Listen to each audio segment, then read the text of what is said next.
So we are witnessing a cattle drive 2021. This is a family, 4 children.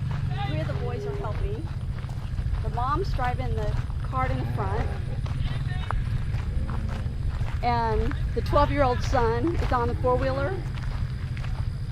So no longer are we using horses.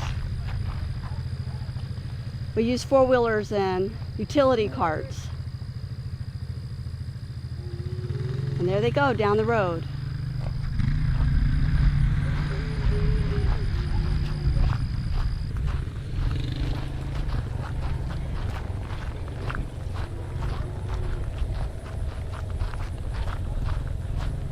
And there's a car coming.